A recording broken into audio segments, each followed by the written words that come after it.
Okay, so welcome everyone. I thought tonight, well, usually I start with a meditation, but I thought we'd start with the home practice review just because my dinner's still my stomach's still making a little noise. So, Me too. It's like 7 o'clock is a rush usually for me. yeah, sorry about that. Oh, that's Usually, okay. usually I go to bed I start, making my way to bed at 9, so I don't like to finish too late. Mhm. Yeah, so anyway, so welcome everyone. So this was our first week of practice well, I mean, maybe you've been practicing before with Vicky's technique, but the first week of practicing this relax, release, lean back. So we had the meditations, the sitting meditations, we had the stopping and just noticing that you're the one who's aware. We had the working with the small stuff, the actual relax, release, lean back whenever a disturbance comes up, especially a small one. We had just noticing that you're the one who's aware when you're in the shower. Do we have anything else? No, and then just reading and journaling if you like. So how did folks find it? Who did some sitting meditation? Yeah. By the way, did everyone get access to the folder okay, and to the meditations and the handouts? Yeah. Okay. Summary, I find your summary is almost better than the book. It's very clear, like Yeah. it's just very, very easy to process. So No, I'm glad. thank you. I do like the thing that it really doesn't have in the summary is all the examples, right? Which I find Yes. are really useful when you're first exposed to this stuff. But once you're aware of the examples, yeah, it's really nice to have it in that form. Yeah. And I actually found like I used to carry it everywhere I went when I used to go places. and often, if a disturbance came up, a big one where the thoughts were really strong, I would just start reading the summary, and I would feel better fast. Yeah. It really works. Yeah.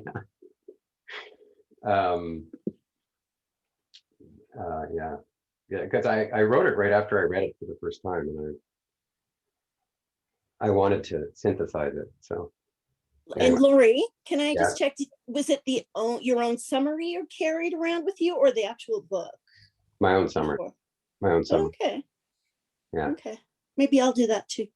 Okay. It's very succinct, So yeah. Yeah. Yeah. Well, that's great. Thanks for the positive feedback. So so glad you got access to everything. So who here is like, it would be great if you have any questions or can share what you sort of noticed in practicing, like noticing that you're the one who's aware, and practicing relax, release, lean back with the small stuff or whatever came up. Those two are really the heart of the practice. And what did people find? I find a curious thing that I've been having, like maybe for a couple of months, 3 months, whatever, a feeling on my stomach as if I had taken ibuprofen without having eaten. So it's not like heartburn, it's not burning, it was just like a slight unease. And then I started to notice it exactly the same way as one would notice other disturbances and flow it through me, and it would stop. So nothing could, I mean, even I couldn't, it was as if noticing it like any other disturbance, emotional disturbance, even though it was physical, Mhm. and letting it flow through you and being aware. But when I noticed it, I noticed it like as the observer, not being inside the story, like, oh, do I have an ulcer? Like, what's going on? Do I need like to call my doctor? What's going on? And it really like soothed it. So it was very interesting that this observing works for like a physical thing. Mhm. Yeah. Well, and it's observing, but it's also allowing it to be, right? That relaxing, that, the sense that you don't have to do anything about it, that you can just be with it. Yeah. Yeah. Yeah, that's great. Thanks, Marina. And Monica?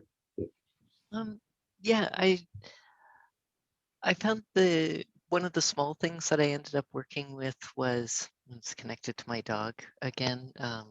Male dog, he stops absolutely everywhere to to raise his leg, and sometimes that's really annoying when it's like, oh, there's stuff I have to do. I need to get home, get started on things, and just that, no, just relax, just leave Yeah. it. And inevitably I would like notice something that like around me that I had never noticed in my neighborhood. I've been like walking the same loop for 5 years. So there was actually a, a different level of awareness, not only a kind of internal awareness, just kind of like, okay, I'm annoyed. Like, let's just be annoyed, let the dog do his thing. And so just on that really tiny thing, it was actually interesting to get that space and to like receive a gift from it. It's like, oh, I never noticed that before. Look, there's a robin out today.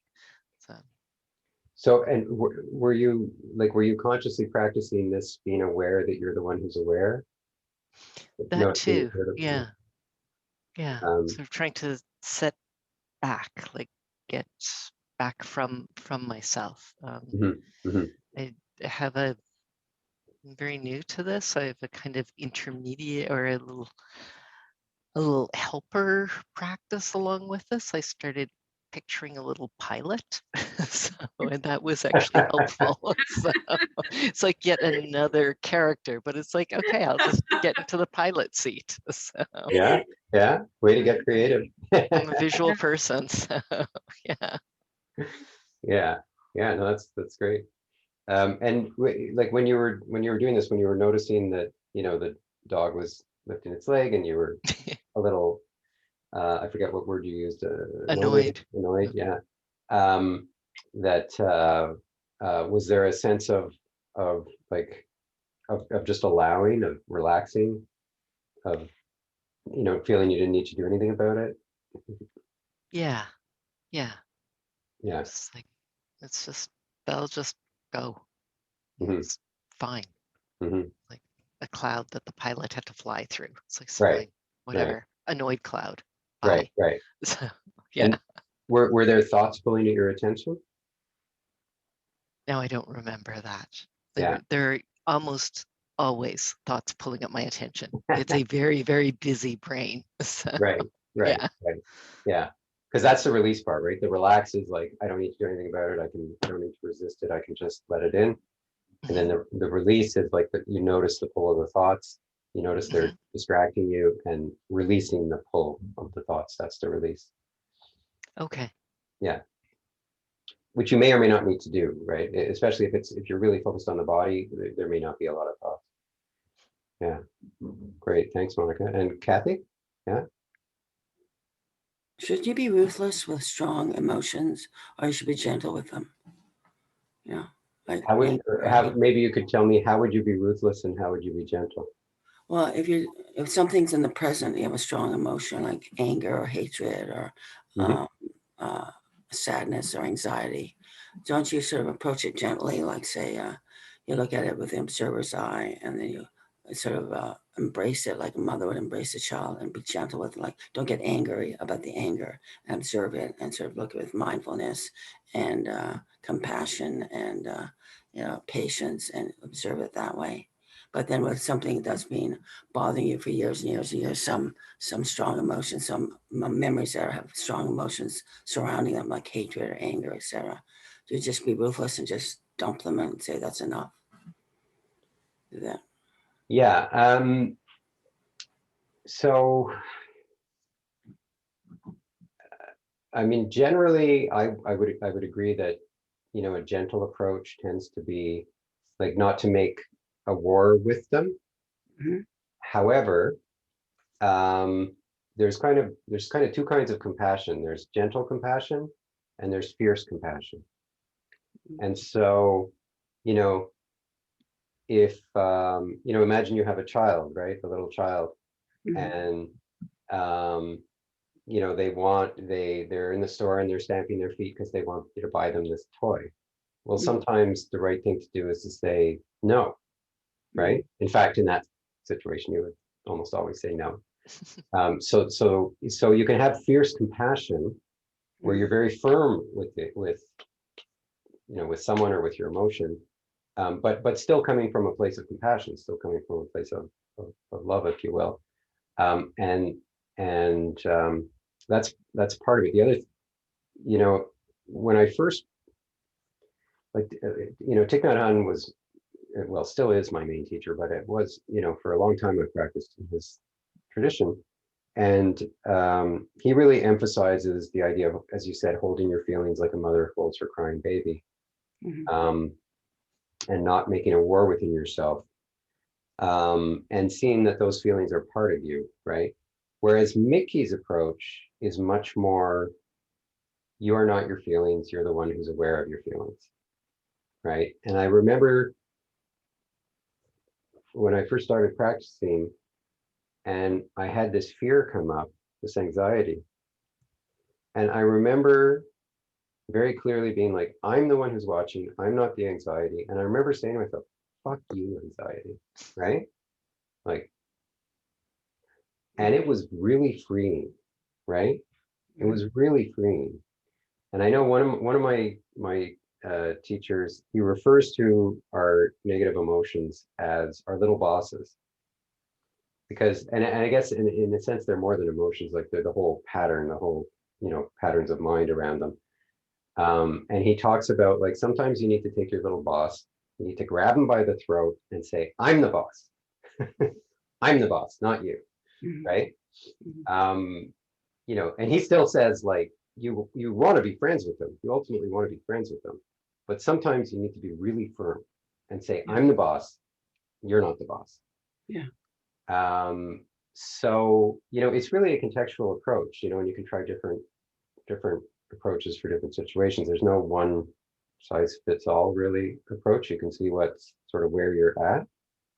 That's part of the answer. The other thing is just like Mickey's technique, the relax, release, lean back, is really like you're just letting them do their thing, right? Like you're just letting the 4-year-old have a tantrum and you're just watching and you're just like, I don't need to do anything about this. They can just, you know, they can just do their thing. And I don't need to approach them in any particular way. I'm not trying, because I'm not trying to accomplish anything. I'm just letting it happen, right? I'm just letting the energy of the emotion be, you know, released, basically.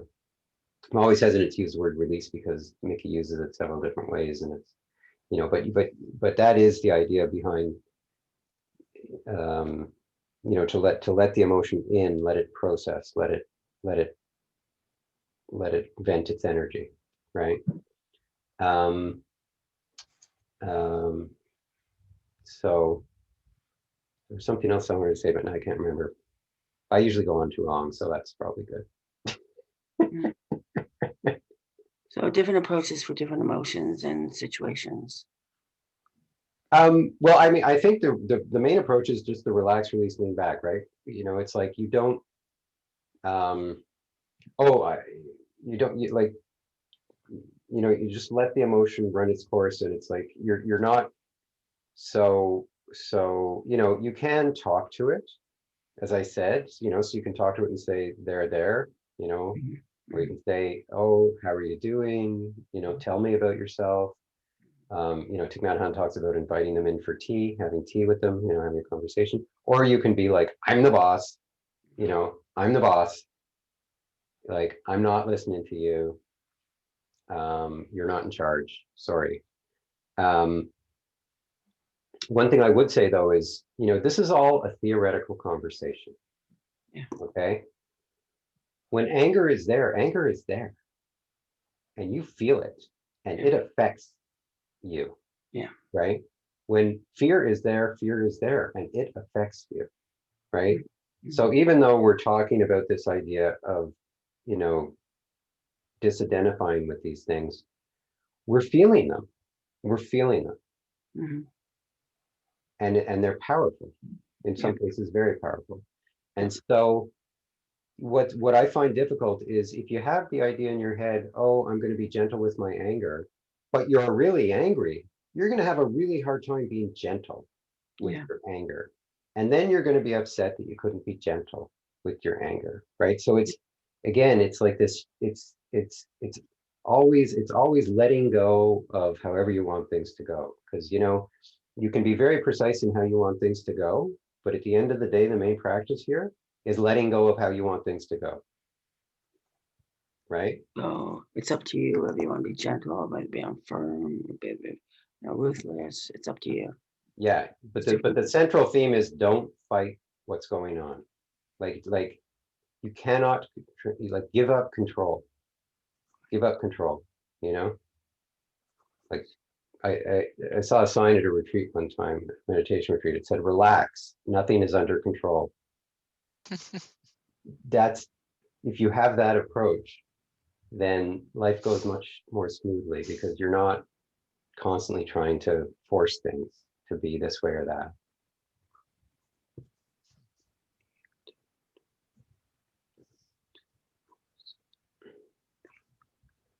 Yeah. Okay. Yeah. Great. Thanks, I guys. just felt really bad. I've been traumatized so many times. I've got complex PTSD, and I just have all these memories from so many different trauma. Yeah, it does sound like you're dealing with very strong emotions and very strong patterns of mind. Yeah. So, be patient, Yeah. be gentle. Yeah. Whatever, however it goes, bring compassion to yourself, right? Because you're not, these are very difficult things to practice with. Okay. Thank you. Yeah. Thanks, Kathy. Don, you were going to share something, I think? So I loved a lot of the practices that were recommended to do over the last week, and I'm wondering if anybody else experienced this as well. I love the on today on this day is learning to let go. Hang on, give me just 1 second. Sorry. The purpose of my day is learning to let go. Got it? Yes. I'm sorry. I was looking for this sheet that I had, but anyway. Yeah. Or it could be the purpose of this moment is learning to let go. No, the purpose of this day, you're right. The purpose of this day is learning to let go. And then I realized, well, that's great, except that I have all this panic and anxiety. And what is it that I need to have in the forefront of myself when I'm going out being around people? And I thought, well, there's, being calm, trying to not force my breath, leaving my partner be, like not trying to micromanage him. What was the other one? So anyway, so I had a few, and I noticed that as I'm trying to do this mantra, I had about 5 or 6 things. It was just a complicated, busy mantra, and I thought, well, that's just mimicking my inside, or not my inside, sorry, my emotions. And so I guess what I've been doing over the last week is just trying to make it more simple. So I would say, calm, breathe, let go. And then if I was out somewhere with people and I needed to be confident, or I needed to be in my own shoes type of thing, be okay with being in my own shoes. So I kind of adapted it, but yeah, so I just wanted to see if anybody else experienced that. And although I find the learn to let go super powerful, super powerful. So can you give me an example of when a disturbance came up, and how you worked with it?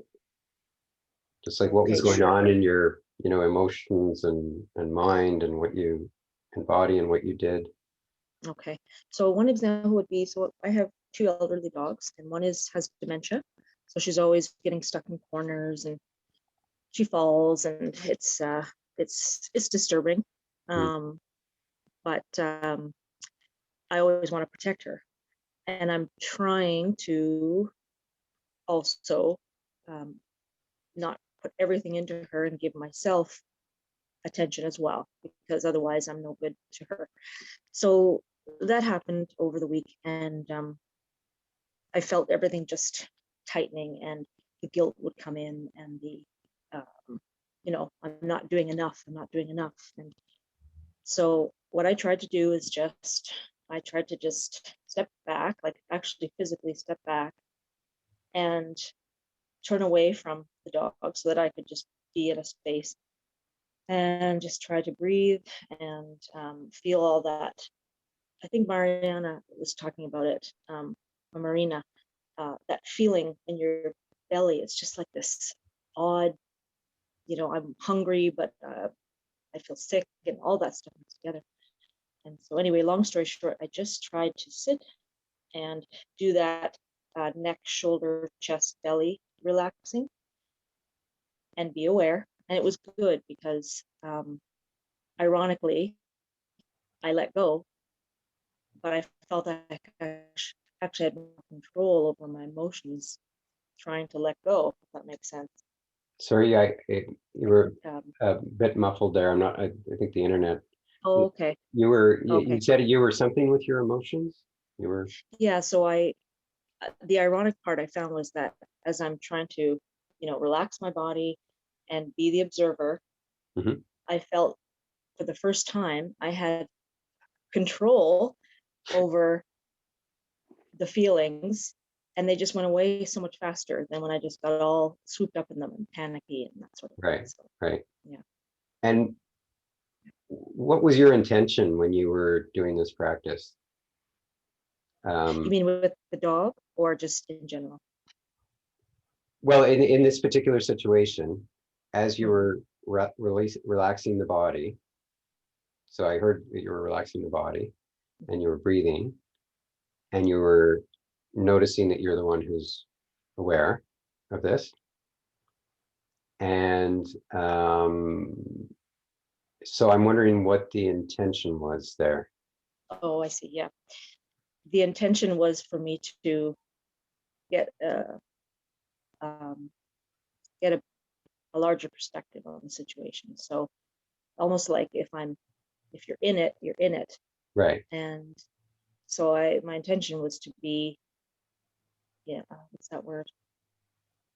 Objective, I guess, have that objectivity so that I Right. could actually tell myself what I need versus forgetting about what I need. Right. When you say what you need, what you need in what sense? That Like, what do you need? you're asking really good questions. Yeah, I need to have myself in a good place in order to be able to first and foremost look after myself. So say that I need to get out the door to go to work, and so I need to be realistic about what it is I can do for her and what it is I have to let go of. Does that answer the question? Yeah. So I mean, it sounds like that sounds like a really good practice. It sounds like you had some perspective there. You were relaxing the body. There's a lot of really good stuff there. I would suggest just a little tweak, although it's Sure. you can think of it as a little tweak, or you can think of it as a big tweak. Is that so I heard a couple things. One of the things I heard is that you were still somewhat focused on what was going on outside with the dog and the work, right? Those are both external problems, right? Hmm. So that so that's the pull of the thoughts, right? That's the pull of the thoughts that are pulling you into the external problems. Mhm. So, when you notice that, like, you can't stop those thoughts. All you can do is sort of keep your attention on your body, right? And then the other thing is that it's not about getting what you need, because what you need is just an idea, frankly, right? It's about surrendering control and just wanting to fully experience whatever the universe wants you to experience in the moment, right? Which is generally the emotions just expending their energy, right? Moving as they want. So it's this real sense of like, so like relax can be like a dropping of force, a dropping of will. Relax can also be trying to make something happen, trying to make yourself relax, right? So you want it to be a dropping of will, uh, a reduction in effort, and not the other. And I'm not sure which was the case with you. Yeah. I Um, think that, oh, sorry, go ahead, Laurie. no, go ahead. Go ahead. You think? No, I think where I was trying to come from was that I thought, well, if I can distance myself Mhm. and figure out how much extra energy I'm expelling to help, Mhm. maybe I can let go a little easier. I don't know. It's Yeah, quite, yeah.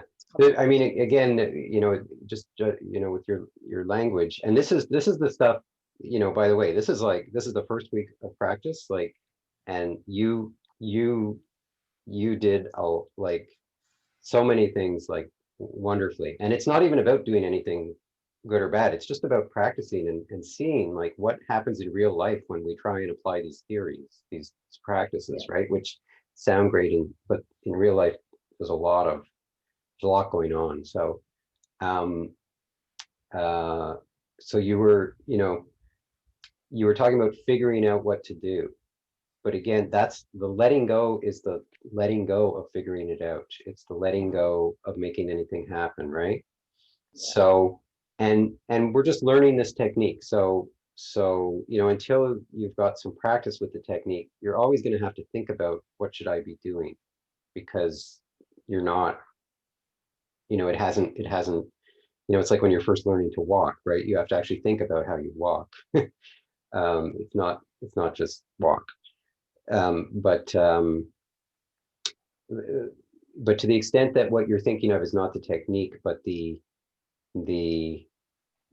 how do I coordinate, what do I want to happen and how do I make this happen, like especially in the outer world, especially in the, like, I got, with the dog and work, it really is just a like, I it's like there's this disturbance, I'm aware of it, and I'm not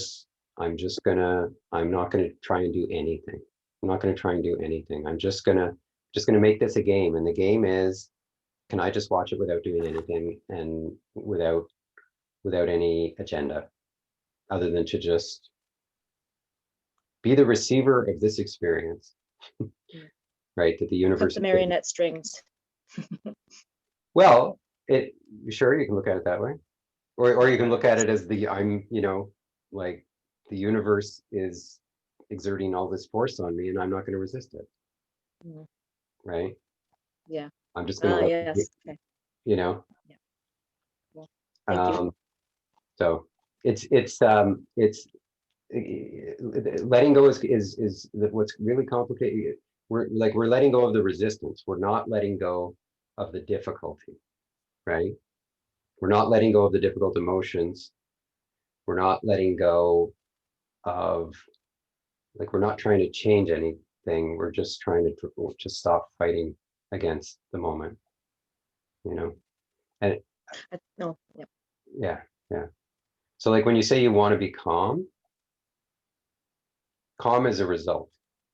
Calm is a result of dropping the resistance. It's not something that you can actually kind of, just say, be calm, be calm, be calm. That won't, that's actually fighting against But whatever. sometimes I notice if I do like consciously say just if I choose calm, Hmm. like I stop myself and go, okay, I am calm right now and I can choose to be calm. I don't know. I feel like it did work, but Okay, well, I mean, if it's again, it's very subtle because if it's an invitation, if it's just sort of a reminder that I don't have to do anything, I can just be calm. Yes, absolutely. But if there's any forcing to it, then it gets counterproductive. So yeah, again, it's yeah. Well, it's always noticing, am I increasing the resistance or am I decreasing the resistance? And it's just kind of noticing that in the moment. yeah. It's It's a good Lori, way to think of it. yeah, can I ask you about that? I always get stuck yeah, on that. It's yeah. about letting go of the resistance, not and not the difficult moment. And just, so say I'm angry about something and and I don't want to be angry. I want to be calm. So Okay. yeah, so just as an example. So letting go of the resistance would be like, I'm angry, so I need to feel it. And so I'm feeling the difficult moment, whatever it is I'm angry about. Is that it? Am I getting it right? Well, if you're angry and you don't want to be angry, then Yeah, your mind is resisting feeling the anger, right. right?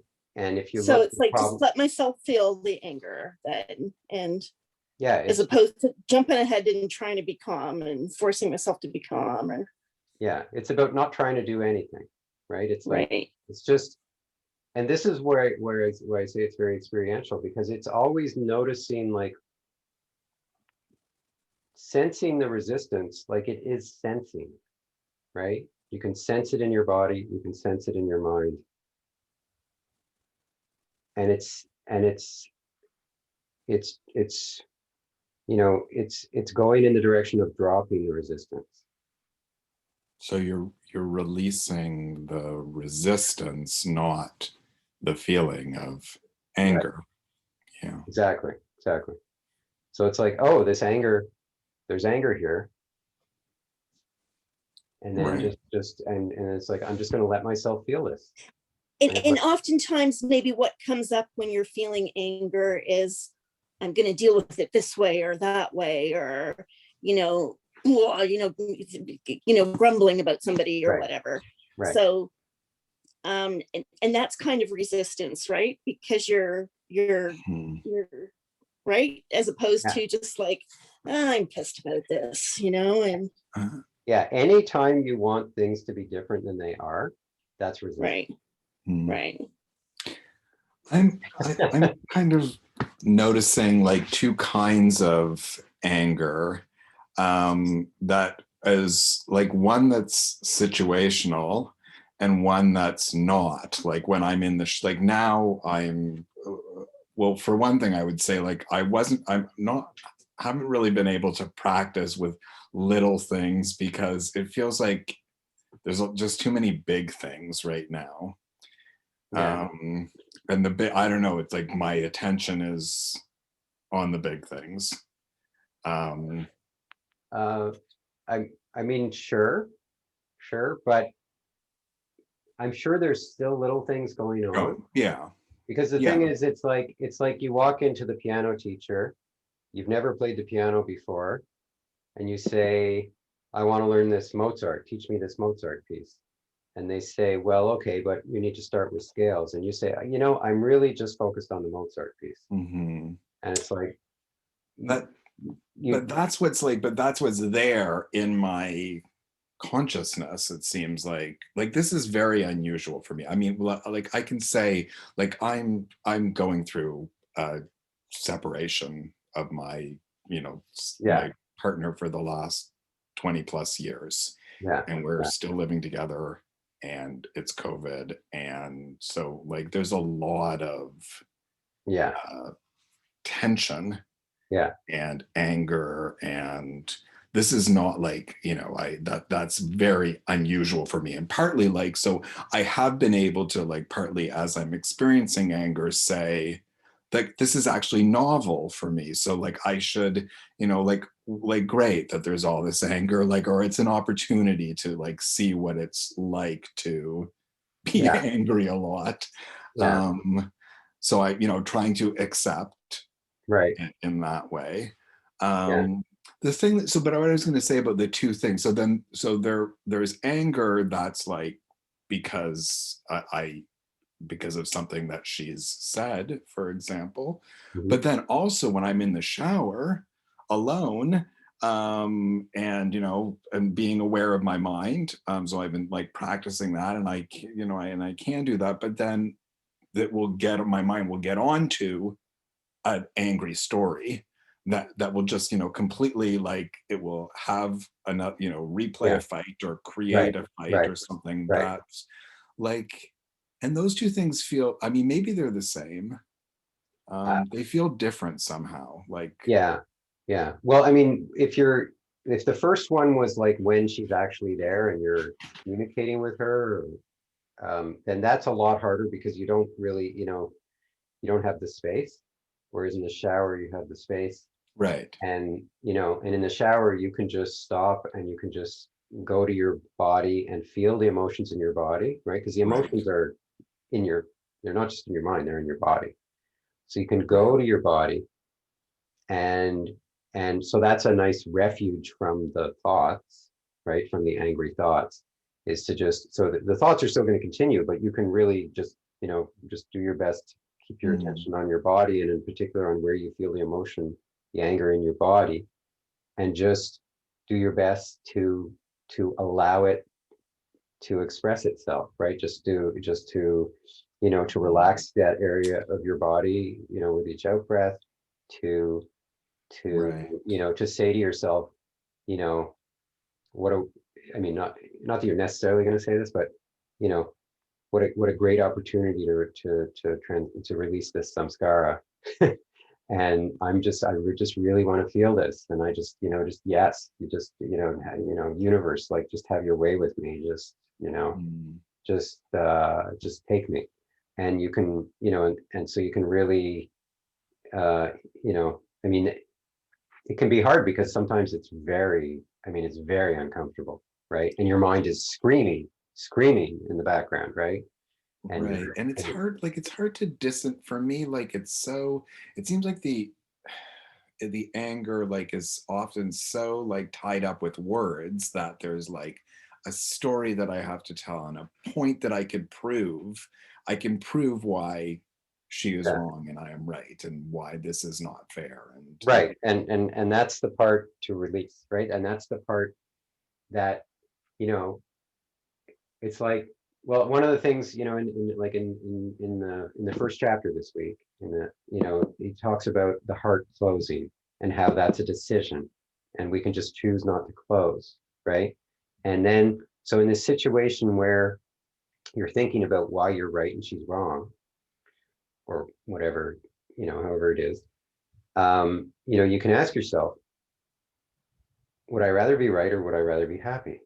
Is this where, because when you close, you're unhappy, right? And so you can say, well, it's so important that I'm right, that I will give up my happiness for this, right? But then you've gone, like that's what the anger wants you to do, right? But this is about letting go of that, releasing the pull of the thoughts, and say, no, I just want to experience this feeling in my body. I just want to experience this emotion. I just want it to let its energy out. I mm, don't want its energy in here. So I'm not going to defend against it. I'm going to let it do its thing, right? But I'm, to use another metaphor or another analogy, it's like, it's like when you're learning to ski and saying, well, I'm going to learn how to ski on the double black diamond hill, right?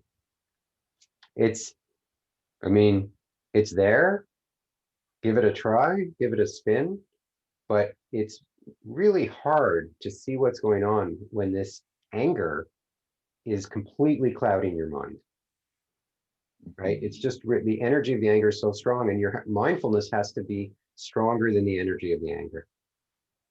So that's a really high level. And also it's a technique you're not experienced with. So it's, it's like, I can tell you to do this, but it's going to be really hard. Sorry, Teresa. Yeah. Well, I was just going to say, but you can still react intentionally to something that's made you angry, though, right? Like, well, with intention. If your mindfulness is strong enough. With because it's like, sometimes if I'm really angry, I may say to myself, oh, I should do this, right? And then I'll say and then the anger will be too strong, and it will say, no, I don't give it, like it should say, is it worth closing this time? And then the anger will say, damn right, I will, they need to blah, blah, blah, blah, blah, and they should never have, and da, da, da, da, da, right? So sometimes you, even though there's like, you're aware of what you quote should be doing, your anger says, forget that. I want to be angry. I want to be right. They're wrong. They had no business doing this, blah, blah, blah, blah, blah, blah, blah, right? And it grabs you and it does its thing with you, right? So what if it's something big in the world and you're seeking justice because you've been treated in a way that's been unjust? And that's the outer, right? So the idea is that we drop the outer. I'm not saying we drop the outer forever. I'm not saying that the outer doesn't matter. I'm saying when you're practicing with your inner disturbance, you drop the outer. Right?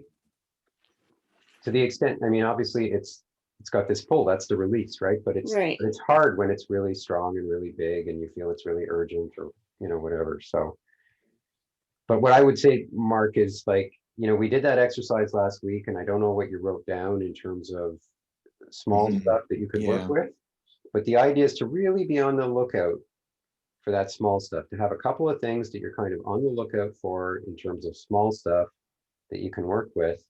And even though the big stuff is there and it's screaming at you and it's presenting itself to you,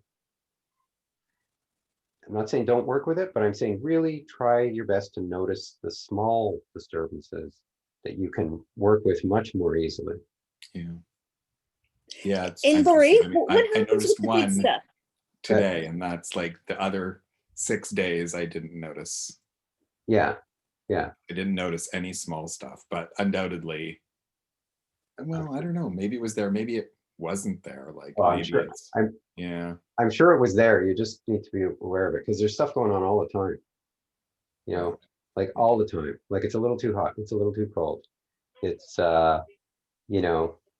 this one didn't say exactly what I wanted. That one didn't say, this email I'm not real thrilled with. There's always little things going on throughout the day. Like there's just little stuff all the time.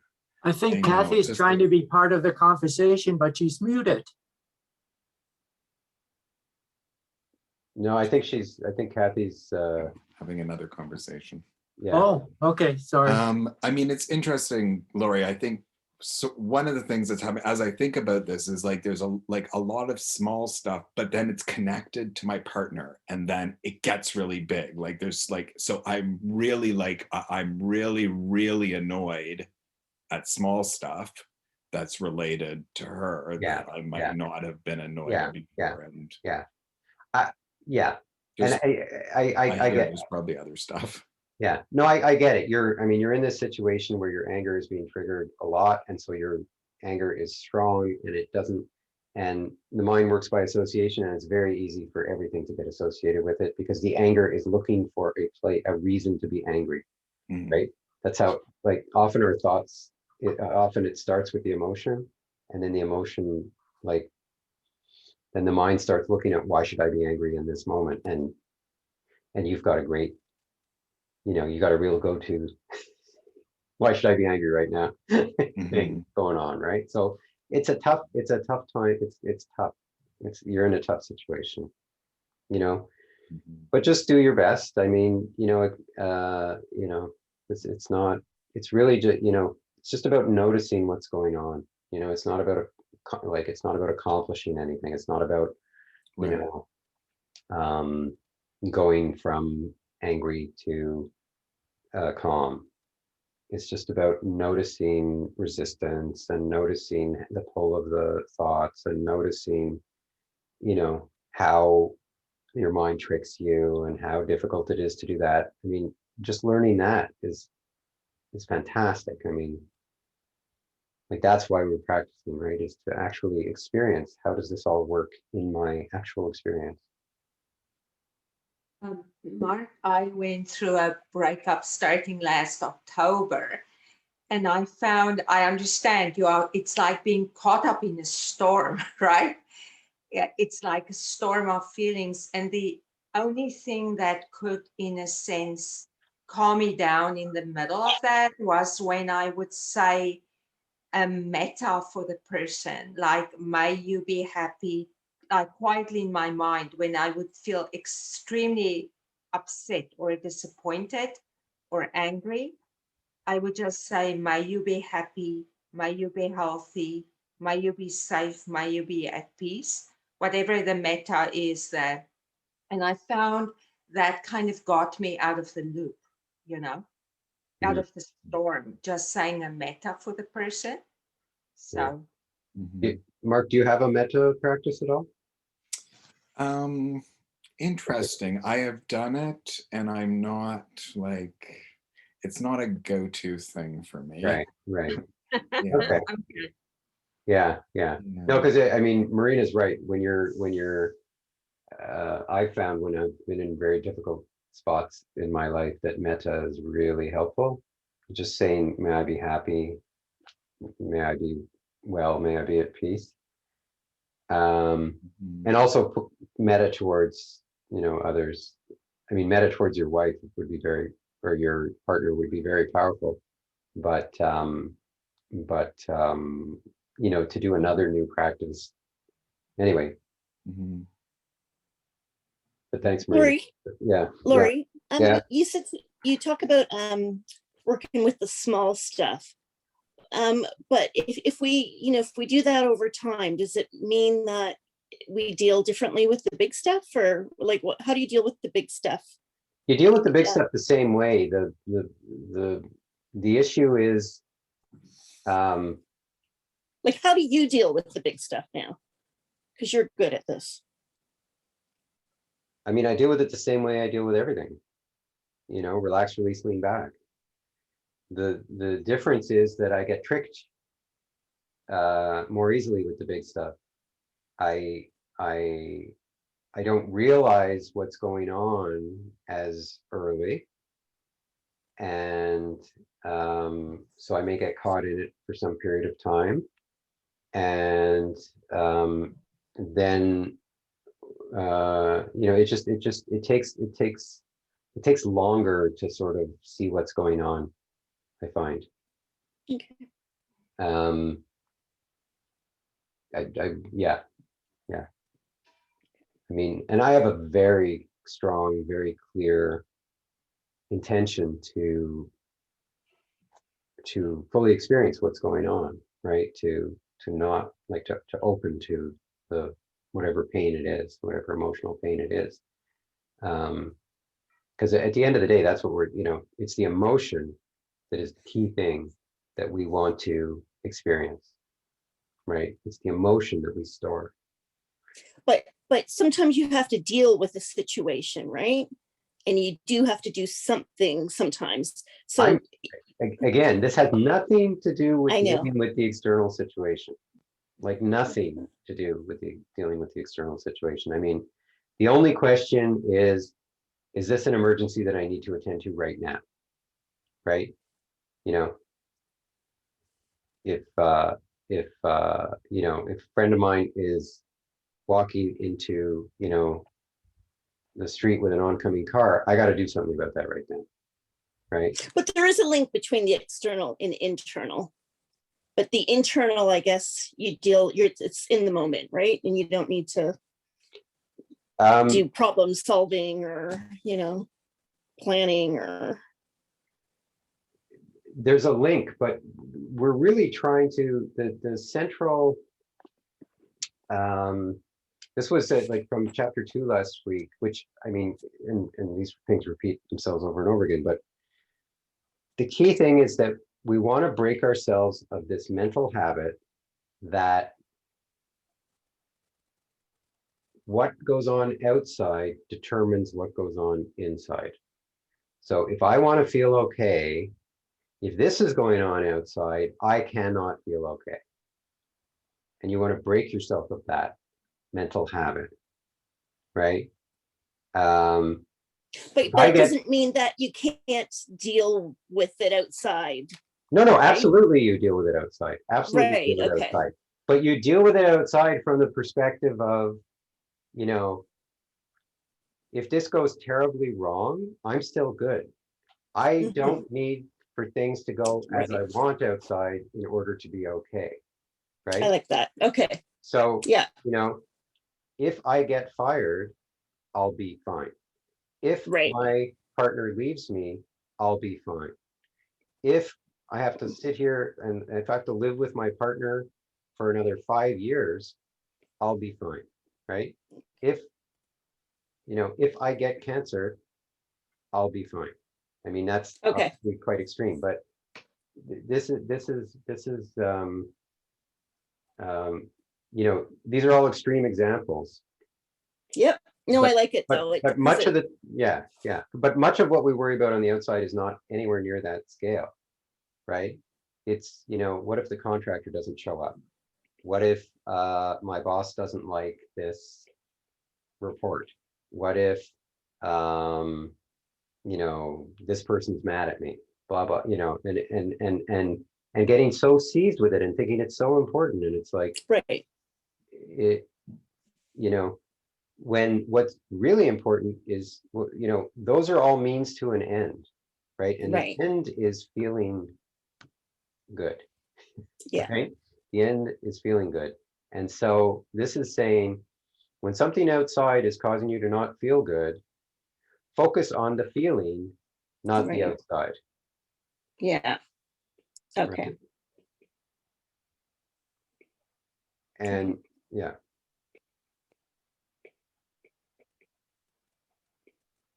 And that really, at its root, what causes us to not feel good is resisting life. Because then we keep storing all this stuff. So that's a lot of what we're going to talk about today. So it's already 5 to 8. So why don't we do a short meditation, and then we'll get into the chapters and go from there. Is that okay with everyone? Yep. Okay. So finding a position where you can be relaxed and yet alert. If you're sitting up, then noticing if you're leaning forward or back, and coming to rest where you're not leaning forward or back. And stretching up towards the ceiling. And then allowing the body to relax and soften.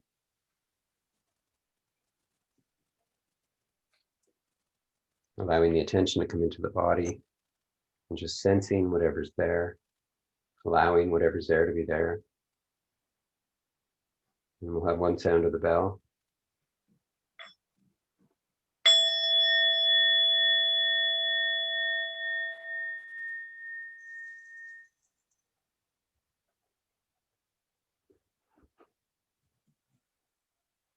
And continuing to notice sensation in the body, in the entire body.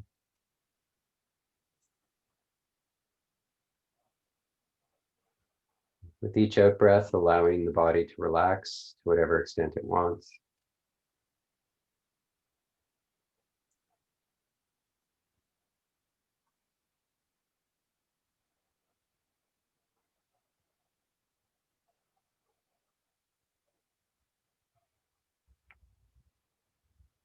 Becoming aware of the body breathing, aware of when you're breathing in and when you're breathing out.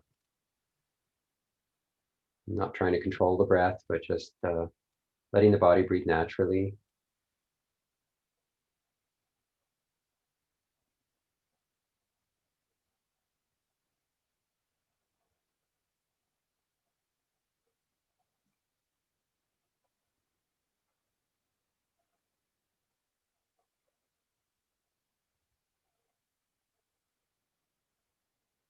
With each in-breath, noticing that feeling of aliveness in the body.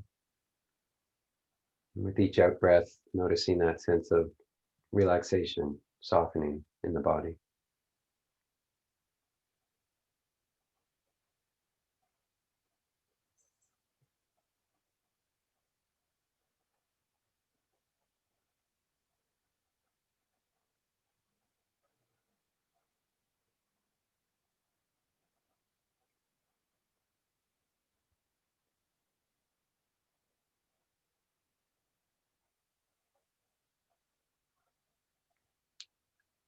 There may be tension, there may be holding in the body.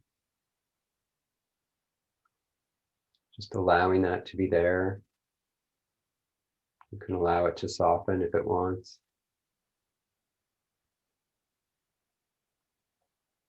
Dropping any resistance to what's going on right now. So there may be mental resistance, wanting things to be different than they are,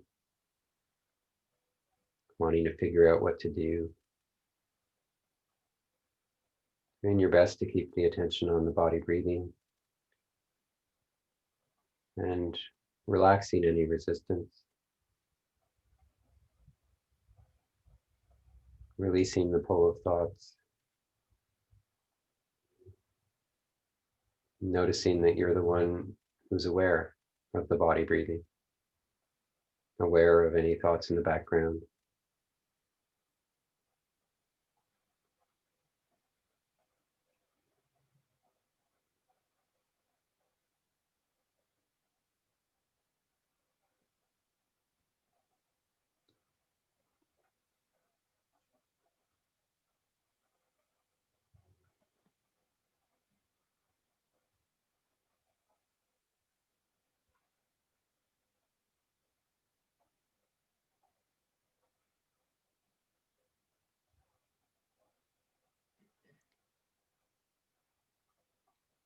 Now, while continuing to be aware of the body breathing,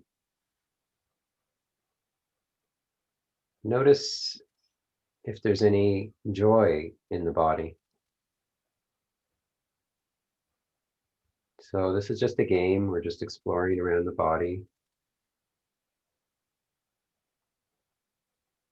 Perhaps there's some joy in one of your fingers or toes.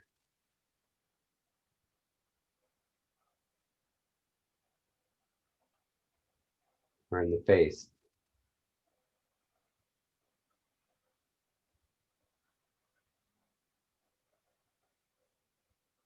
Or anywhere else in the body.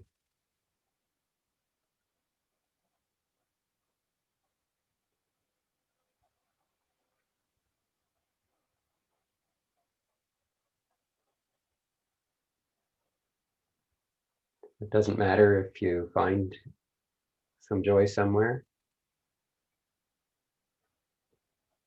We're just exploring, allowing whatever's there to be there.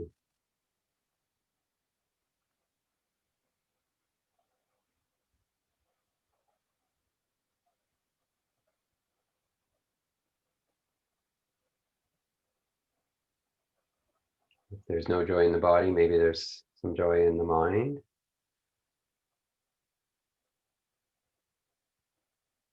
Or maybe in One of the other people in the class. Or somewhere out in the world.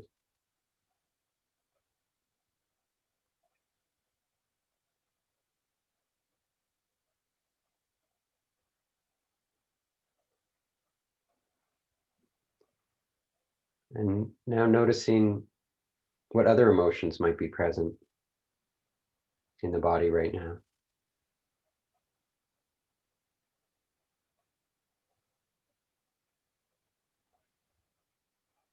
There may be some anger or frustration or irritation.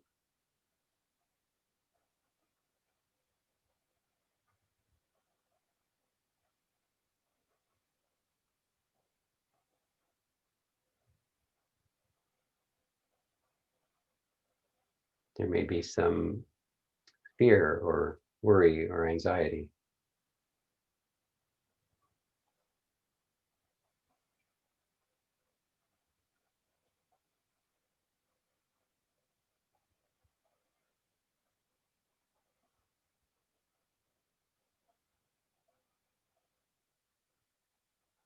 Whatever's there, allowing yourself to feel it. Doing your best to get out of its way, not to resist it.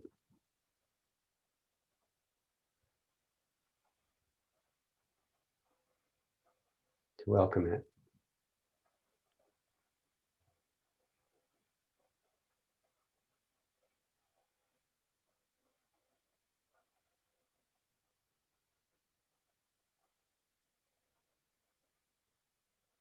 Maybe there's some kindness or compassion, some tenderness.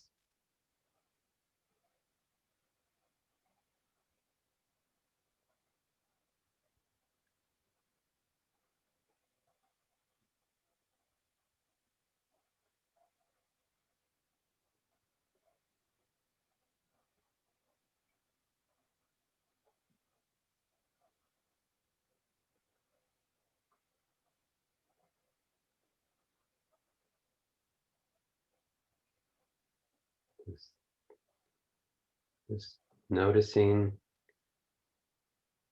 emotional body sensations. Continuing to be aware of the breath, using it as an anchor for your attention.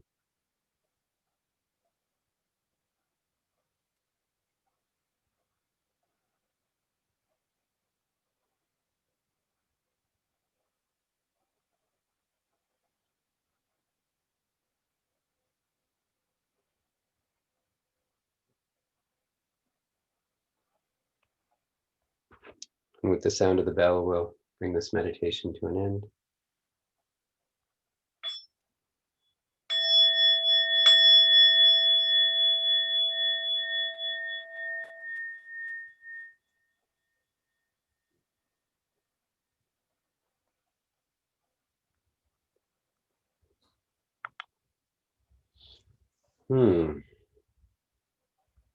So feel free to move whatever might want to be moved. We've been sitting for an hour now, so if you want to stand up, feel free to stand up. You can stretch or shake or do whatever you want. Yeah.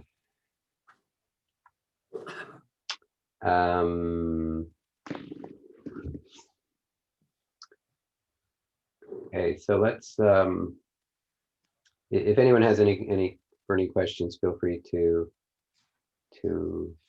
ask. Or if you just achieved enlightenment, let me know.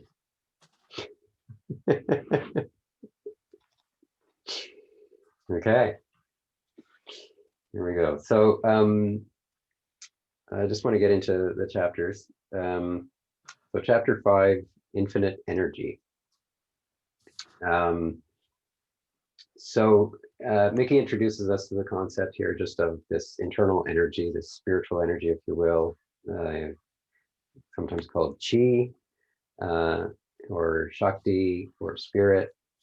But just, you know, because there is this energy in us that is, you know, not necessarily related to like food or sleep or anything like that. He talks about, you know, if somebody breaks up with you and then you have no energy, and then they call you back 3 months later and say, oh, I made a mistake, let's get back together. And then, you know, you have all this energy. And I'm sure you've all had experiences in your life where you were really low energy, and then, you know, something happens and then, oh, you have energy. He talks about the idea that this energy flows, and that sometimes it flows and sometimes it doesn't. And when it doesn't, that's when we feel anxiety or depression, or low energy. I mean, sometimes obviously the low energy is because like lack of sleep, but he's talking about something different here. And he talks about this idea that when the energy that we're constantly closing, like blocking the flow of energy, when we decide that, you know, that we want to defend, right? That we don't want that, you know, like, you know, we get angry and then our experience turns negative, and that's a closing, right? Or the fear, you know, and we protect ourselves because we don't want to feel these negative emotions. And we talked just a little bit ago about the idea that we basically, it's our mind that tells us to close. So it may feel quite automatic, but there's you know, it's us who are closing, right? Mark, yeah? Yeah, question about, so is like apathy, or I mean, I know apathy maybe isn't the right word, because apathy I like would connect with depression, but just like busyness, so that you don't notice what's going on, is that the same as closing? Or like, you know, like when I, most of the time, like when I remind myself to be aware of what my mind is doing, you know, over the last week, I can do that quite easily. But when when I don't think to remind myself, and I'm just busy, and so I don't know whether that means I'm opened or closed. Especially, like, I think especially if I'm working by myself, which I am most of the time. Like, I'm aware, because I'm a teacher, I'm aware that, you know, if I'm interacting with students, even online, I'm aware of being open if it's work, if I'm doing a good job. But then if I'm not interacting with students and I'm just doing my own work, like that seems okay. It doesn't seem open or closed, sort of. Yeah. Well, I mean, one of the pieces of home practice this week is noticing when your heart is open and when your heart is closed. And, you know, obviously it's not a binary thing. It's not like fully open or fully closed. But generally, you know, when the heart is open, it means you're feeling happy, you're feeling at peace, you're feeling love, you're feeling enthusiasm. When your heart is closed, you know, you get very judgmental, the world kind of goes negative, you're not happy. So these are sort of general characteristics of the two. Yeah. But, you know, and basically the closed means there's a lot of resistance going on, right? Yeah. It means that you're defending. Yeah, I think that answers. I mean, I think that the truth is that I like my work. So I think, in fact, you know, even though I feel like I may be unconscious to everything else but my work, I'm enjoying that. So it does seem like it is open then, if I, you know, define that one way or another. Like, I'm happy to be doing that work most of the time. Right. Yeah. So, and what causes us to close generally is that, you know, we have these past impressions, you know, these past emotions that we did not process, that we stored inside, and they get touched. And that causes us to close, right? so the call in this chapter is to say, to notice that when you're closed, generally when you're closed, you're not happy. When you're open, you're, if not happy, at least you're like, your heart is open, right? So it can be a sad situation, but your heart can be open. You're not exactly happy, but you're present. It's a rich experience, so, and this one, so basically, even though your samskaras, your blockages are constantly being triggered, and you're closing, and so you're constantly defending, like closing, defending, and then opening again, and going back and forth. um, you can observe that you want to be open. Like if you have a choice, you would always choose to be open. It's never going to serve, no, like the only time you're not going to choose to be open is when the pattern is running, right? When the anger is in charge, when the fear is in charge, but when you sit back and and you're in a fairly clear state, you're going to say, well, why would I ever want to be closed, right?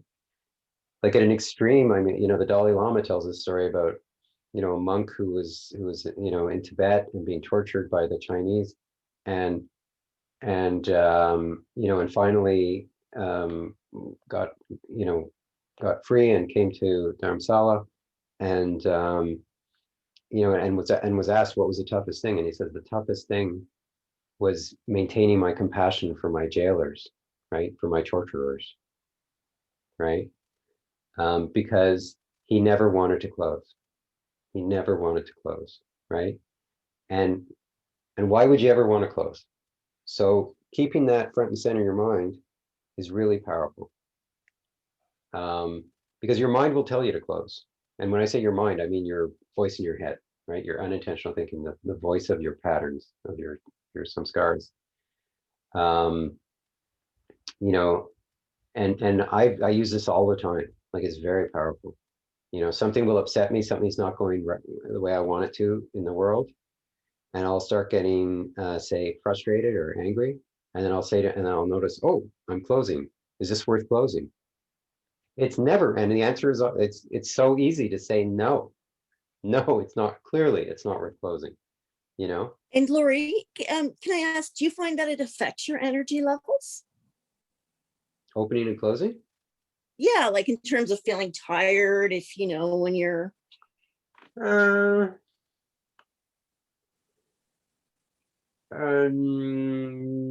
not really, but I haven't been like I would say in the 4 years I've been practicing, I haven't had any, I can think of times in the past when I was kind of depressed because of, some major things going on in my life, and none of that's happened in the last 4 years. I've been pretty lucky. So generally, but I do notice that like I'll very quickly go from a negative headspace to a positive headspace. Okay. It doesn't mean that the thoughts stop, but it means I'm watching them from the seat of awareness, and I'm quite clear that, like, what I notice is as soon as I say to myself, is this worth closing? And the answer is clearly no. And I say to myself, no, I'm happy, even though I might still be frustrated, even though the thoughts might still be going. I'm happy because I have this clarity. I have this clarity. It's like, I've won. I've won. I saw you pattern, and I've kept my center. I've kept my center, kept my intention, and that makes me happy.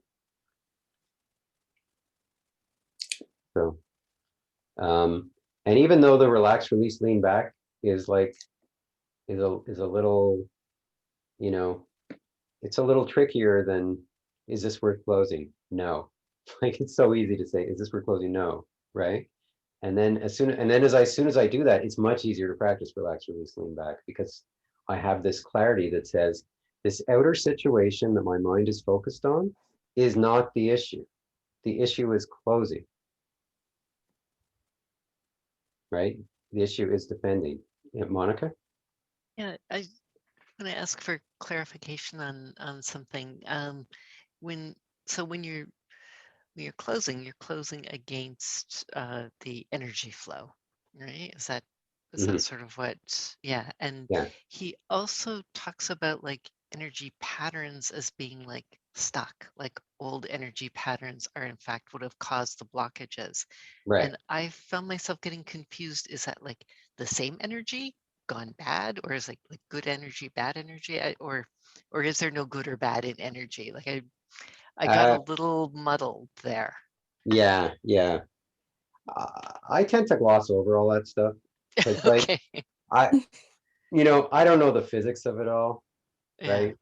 Whether the blockage is energetic or mental or emotional, how exactly that, works on a molecular or subatomic or spiritual dimension, whatever it is.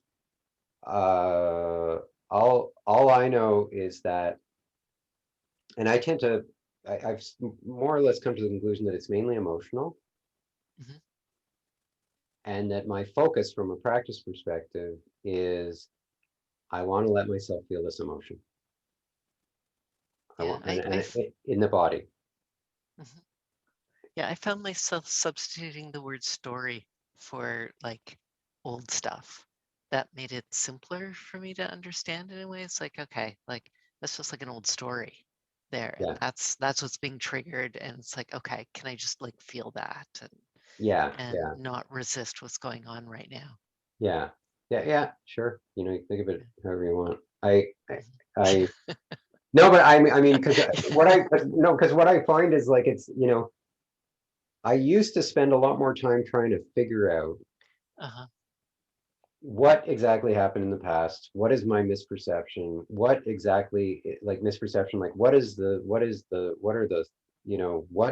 what was the thing that happened that I'm holding on, that I'm storing, Right. that I need to see clearly in order to release. And what I've learned is um I don't need to see it. I don't need to understand exactly where it came from. Huh. All I need to do is release it. And to me, that's the most wonderful thing that I love about this practice is I don't have to sit around and wait for insight. I can just release the thing, right? It's so wonderful to just be able to say, no, no, I'm just going to release it. I don't need to understand it. Like insights may come, Yeah. but I don't need them. I don't like they may help me. I'm not saying they're not helpful, but I don't, I don't have to sit there and pray for insight, because I know a lot of my stuff is pre-verbal and it's real. And I once had a teacher tell me, I think it was stuff passed down from your ancestors because it doesn't seem to be coming up, and it's like, well, what am I going to do? I don't know, but Astral travel. yeah, well. I mean, well, obviously our ancestors do pass down our genes, Yeah. right? So, and who knows what's stored in those suckers, right? But I found out about 2 years ago that my great grandfather was beaten to death on Christmas Eve in London, England, when he was young, when he was maybe like 30 or 35. And I remember thinking to myself, maybe that's where some of my fear comes from. Although that makes no sense because he would have had my grandfather wouldn't have experienced that anyway. But anyway, the point is trying to figure it like and these things I think from what I've heard Mickey say and from what I've heard others say, like they may get mixed up, right? We may have different things that different experiences that kind of got conflated inside. I don't really understand how it all fits together. Do you have tricks for releasing sticky stuff? Like the release thing seems complicated to me. The relax, I get. It's Yeah. well, the release just means when you notice that your thoughts are pulling your attention and you're getting, you're like, it's like when Teresa says, but don't I have to deal with the outer situation? That's what release means. Release means, no, you don't have to deal with it. Your thoughts will be like, I got to figure this out. And they'll tell you that it's really important and you need to focus on them. And release is like, no, I don't need to focus on them. I need to focus on allowing this emotion, allowing myself to feel this emotion, allowing the emotion to run its course and expend its energy. That's so that's release, right? Relax Thank is you. relax is I'm focused.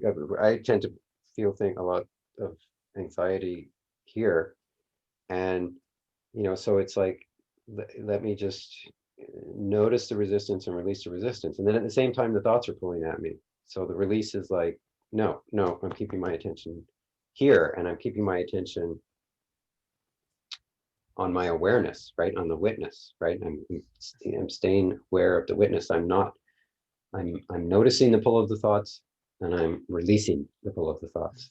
So Mickey talks about the idea of like, it's like tug of war, right? You could be playing tug of war against an NFL football team, you against them. And you might think you don't have a hope, but all you got to do is release the rope. And the football team has no hope of pulling you anywhere, right? So it's release is like recognizing that you're the one that's holding onto this rope, and you don't have to do what the thoughts are telling you, and you don't have to pay attention to them, and you don't have to deal with the outer situation. And you don't have to figure out the inner situation either, right? You don't have to figure out anything. Kathy, yeah. You just so to reiterate, when you notice you're having thoughts, you just say, I got to figure out this out, and I got to focus on the thoughts. But instead said no. Instead, you feel the emotion behind the thoughts, and then release the emotion. No, you release the pull of the thoughts. The emotion, you just allow it to do its thing. So, because this is the big, Mickey talks about release in two different ways. One, he talks about releasing the pull of the thoughts, or the pull of the energy, he calls it sometimes. Actually, he calls that a lot, or pull of the energy, but it's really generally the energy is the energy of the thoughts. And then there's release as in like the samskara being released. But the samskara being released is the result. It's not the practice. And it's not something that's predictable. It may release very slowly over time. It may seem like, it's just sort of stuck and it's not going anywhere. And that's fine. But I can tell you that if you're dropping the resistance and you're watching from the seat of awareness, there is transformation going on, even if it's not apparent, right? Like when ice is melting, you can have ice that's like minus 100 degrees. And as it's warming up, it doesn't look like there's any change at all in the thing. But change is happening. It's warming up, right? So sometimes the samskara releases quickly, and sometimes it releases very, very slowly over time. And sometimes it just sort of slowly gets less and less strong. So instead you release the pull of the thoughts, and then release the samskara. And then the release of the samskara, you don't do. Oh. The universe does that. You don't do that. I mean, that is something like we do, like, obviously we're practicing because we want that to happen, but in the moment, you let go of that, because in the moment, that's just wanting things to be different than they are. So just release the pull of the thoughts. Yeah. How do you do that? I'm sorry. How do you do that? You tell yourself that this is my voice in my head, this is garbage, and this is where I want my attention to be, or where, on the sensation of the emotion.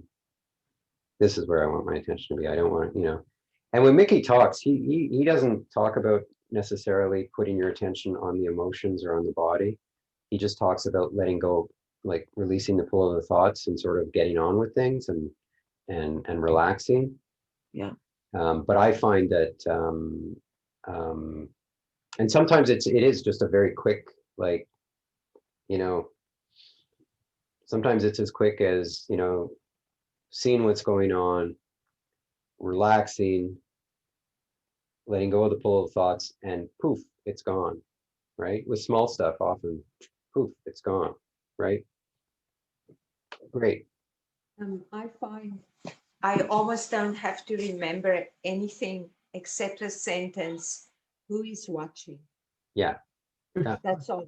Like I was looking through all the notes. I was almost thinking, should I have some notes on my phone? You know, like, but then just have that one sentence where I go, who is watching? And the minute you do that, I don't know what it is that happens, but something happens that just gives you that distance, you know? Yeah, it's the awareness of awareness. Yes. And the fact that that works so well for you is great. Great. I mean, I still find myself, I need to think about just like, I'm constantly like sensing resistance and dropping it, sensing resistance and dropping it. But I can do that so much more easily from the seat of awareness, right? That's where you want to be watching from. So. Okay.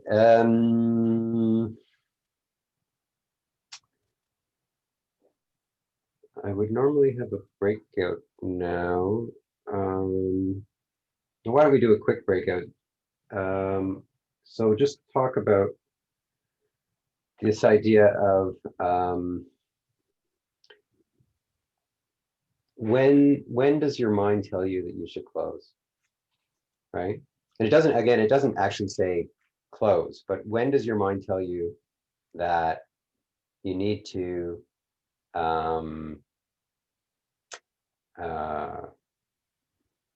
that you can't be happy if, right? If this is going on, I can't be happy, right? As long as COVID's here, I can't be happy. As long as I have to work with so-and-so, I can't be happy. You know, if this person says that to me, I can't be happy, right? So what is it out there that you've noticed where, you know, when this happens, my mind tells me I can't be happy?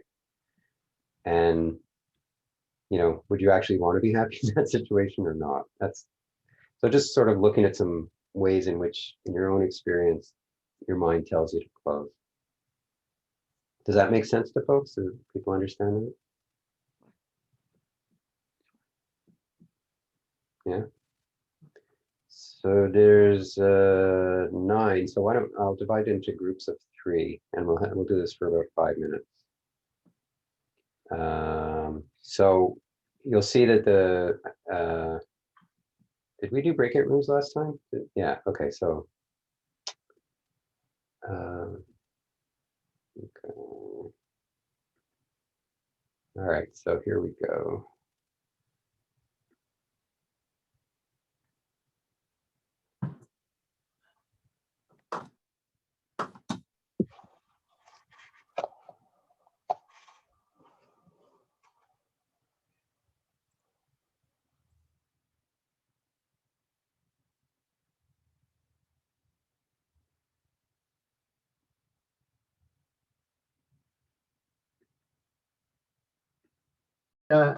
At school, people couldn't pronounce my name properly, so I changed it to Jeff. So now I'm using both names. Cool. Yeah. Sure. What kind of name is that from the Bible? It's biblical. There was a prophet, Saint Joachim. Yeah. Thank you. Thank you. Okay. Is it Dutch? Well, I'm German, so Yeah. It's Joachim. Joachim. Yeah, that's how you say it in German. Yeah. Yeah. You're Dutch, are you? Yes. Okay. Very good. Yeah, but I understand a bit of German. Oh, So. okay.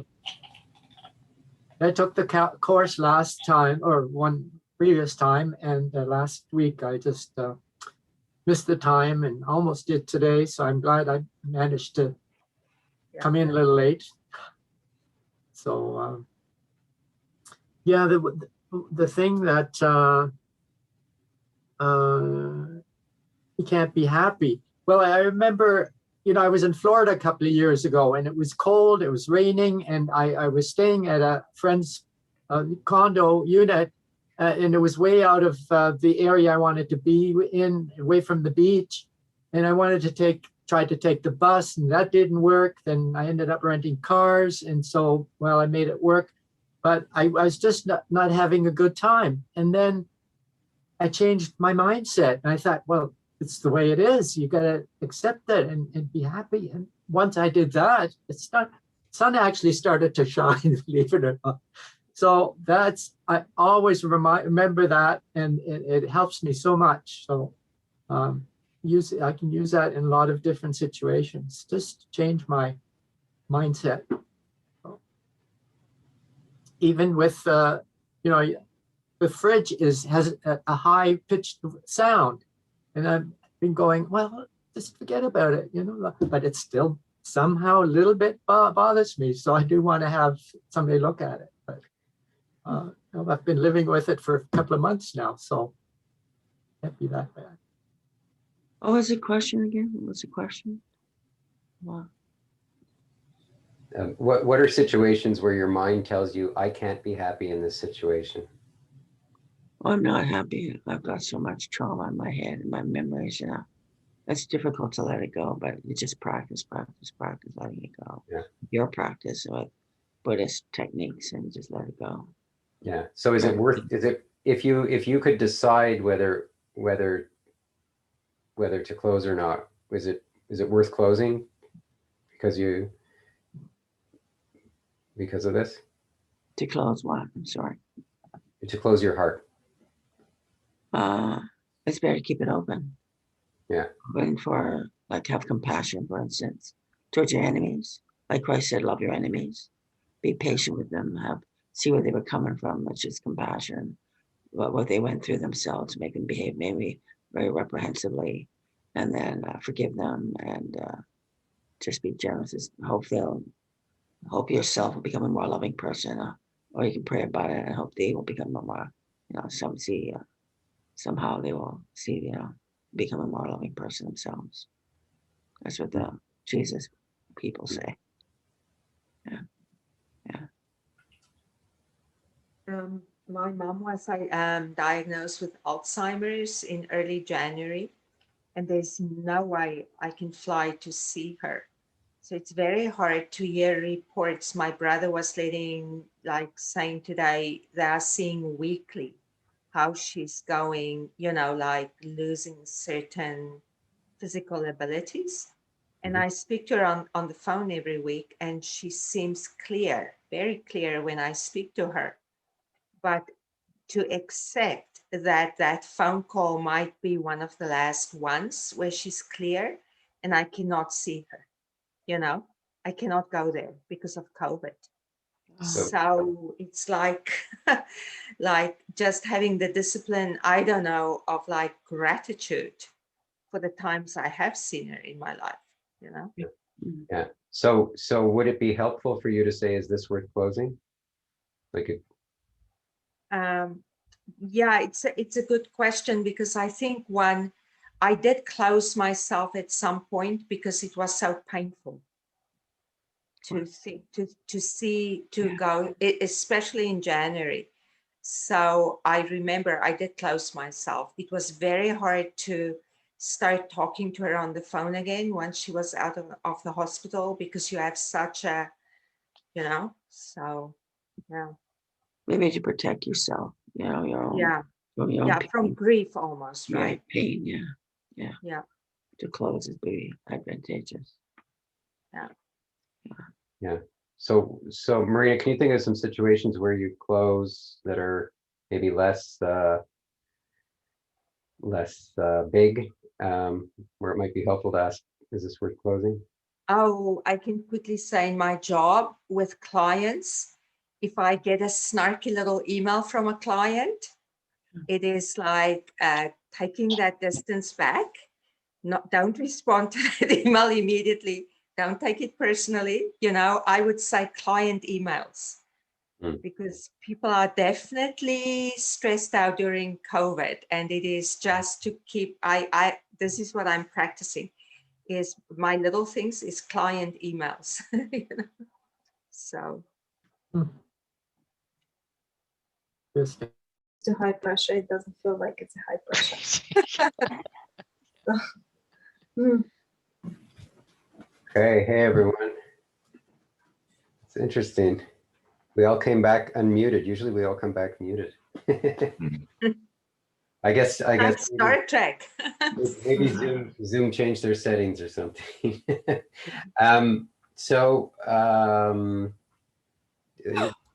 what did you come up with some situations where your mind tells you I can't be happy in this situation? Yeah.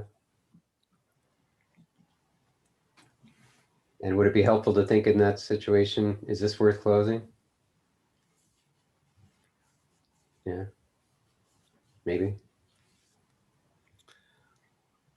Okay, well, anyway, we'll practice that this week. So going on to chapter 6, if there's no questions. Emotions. So we talked about this idea that emotions, they're sort of both mental and physical. They do, you know, you can generally feel them in the body, which is why they call them feelings. But they're kind of like a wind, right? They're kind of like just this sense of things, right? They're not so tangible aside from the body part. Like there's something intangible to them as well. And you know, they're really what tends to motivate us, right? Like we're often kind of controlled by our emotions because we all want to feel good. And, you know, when we're feeling, you know, we talk in this course about, you know, what to do in this situation, and that situation. But when you're actually in the grip of strong anger, strong fear, strong shame or loneliness, you know, shame is in like feeling unlovable or feeling incompetent or feeling there's something wrong with you or something like that. Like they can be debilitating, right? Even though it's like there's nothing really there, but they're powerful. Right? And we, you know, Mickey says in the chapter, when the heart moves, the mind starts talking, right? So often the emotion can be the first thing that gets triggered, and then our thoughts start going, you know, thinking angry thoughts, thinking fearful thoughts, thinking, you know, shameful thoughts. And so, you know, the something happens in the world and it triggers, you know, an emotion, triggers thoughts, and then we don't want to experience it. So we're trying to use it. Initially, generally, we use our mind to try and figure a way to defend against it, right? To tell ourselves, to make ourselves feel better. And this is the voice in the head, right? And then if we can't, you know, so we sort of, it Try to goes, rationalize. pardon? Try to rationalize. Perhaps, yeah. But we try and feel better because we don't want to feel the emotion, right? We're basically, you know, we're defending against feeling the emotion, and then what happens is we store the thing as a samskara. So, I mean, we've talked about that at length.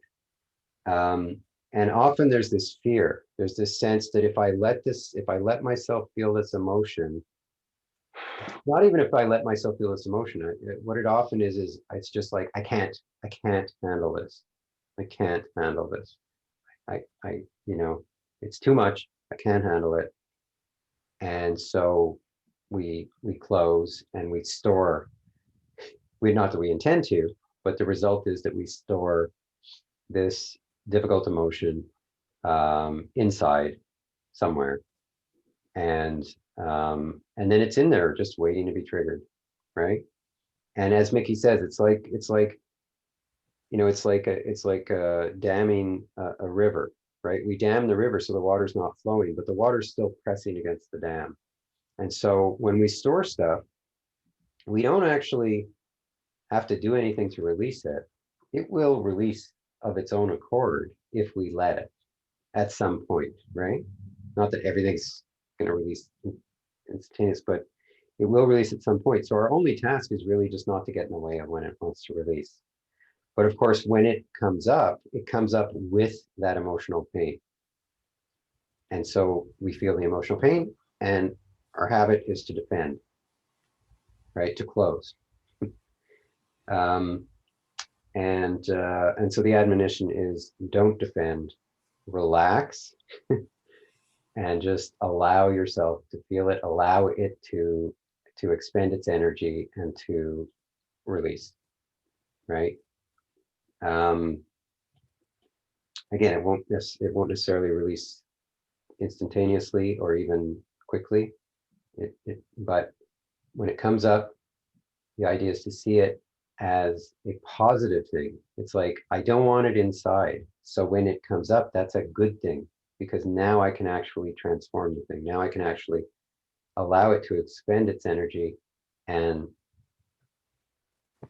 leave, right? Be free, be free, my fear, be free, my anger, be free, out you go. So, and it's and a big part of the reason we don't want to, so there's this fear often that if like I cannot take this, and if I stop resisting it, bad stuff's going to happen. Bad stuff's going to happen, right? And there's just this fear. Quite often, whatever the emotion is that's coming up, there's also fear there, fear of experiencing it, right? That's the I can't handle this. I can't handle this is fear, right? So,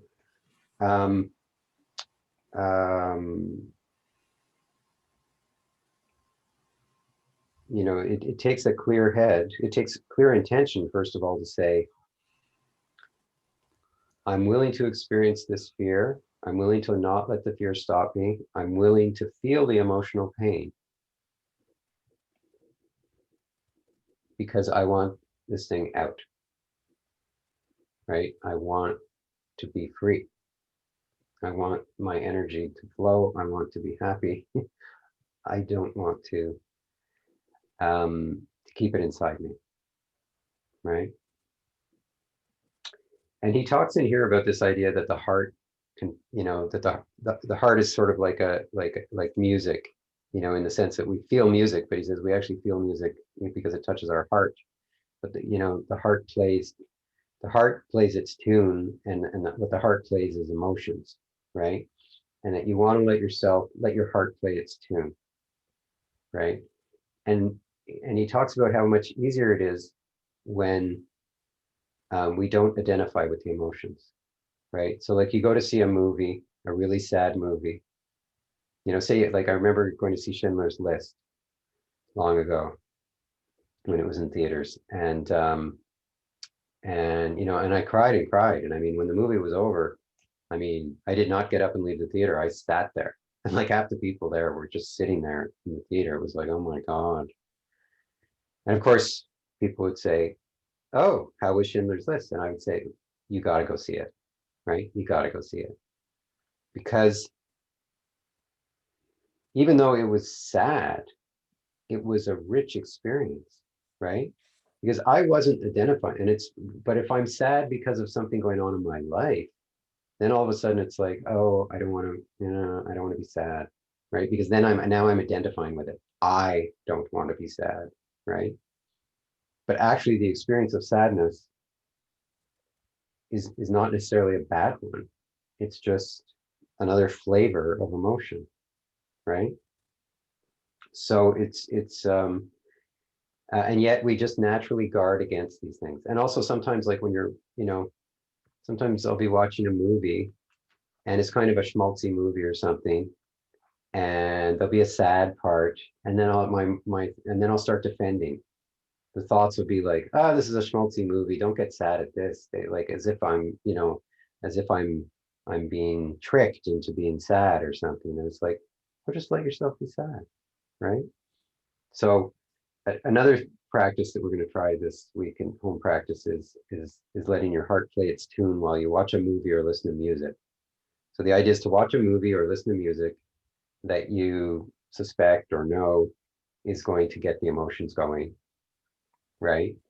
And just allow yourself to fully feel the emotions, from that seat of awareness. Just let the heart play its tune, right? And just notice what that's like to, like, notice the resistance to feeling the emotions and drop the resistance, right?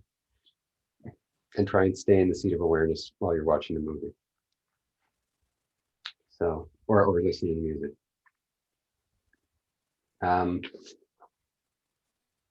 Any questions on that chapter, or any observations or disagreements, concerns, anything? I note, and I won't take up any time with this, but this is what ancient Greeks and Aristotle called catharsis, right? They've been like, people have been talking about this, though, maybe in a slightly different way, but it is like that mystery of why we feel better when we see a tragedy. This is one that's a good explanation for it. Mm-hmm. That it allows for an opening that reminds us also that we're human, that we all, particularly with tragedies, that we are all subject to this potential. Yeah. And maybe it helps train us to open to our emotions, or maybe as some scar comes up in the process, right? I had an experience where I was flying home from staying at the Temple of the Universe at Mickey's community. And so I was watching this movie and I was practicing this letting the heart play its tune. The movie was Crazy Rich Asians, right? Which, it ain't no Schindler's List. And I caught myself at one point in the movie being like, oh, this is just a silly movie. They're manipulating my emotions, and I can see that they're manipulating my emotions. And I just decided, let them manipulate my emotions, let the heart play its tune. I'm just going to practice going with it all, right? And I just had this wonderful up and down of emotions through this movie, and then after the movie, I went to the bathroom, and I was just feeling wonderful. I was walking down the aisle, looking at the people, just feeling love to everybody, and I got into the bathroom. And I had visited my dad just for one day after seeing Mickey, and my dad was not well, and he was 82 at the time, and I thought to myself, boy, he's getting old, and I just had this sense of like he's gonna die, like what he wasn't that sick, and was generally in good shape, but I just got this sense, just this, I don't know if it was a fear or what, but it was just this feeling like, what if he dies? And I started bawling my eyes out in the bathroom, of this plane. It just lasted a few minutes and then it was gone, and went back to my seat, and 2 weeks later found out that my dad had terminal cancer. And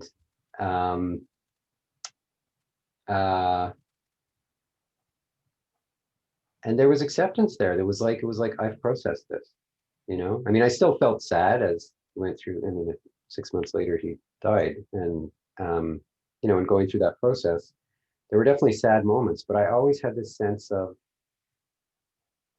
I can just be with this,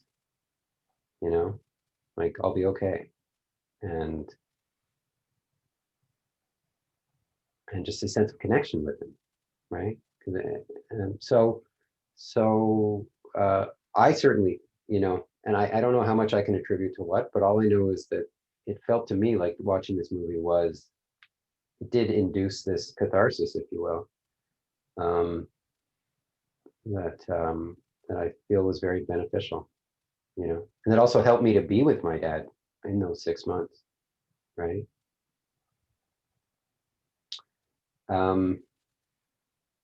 Yeah, so thanks for that, Mark.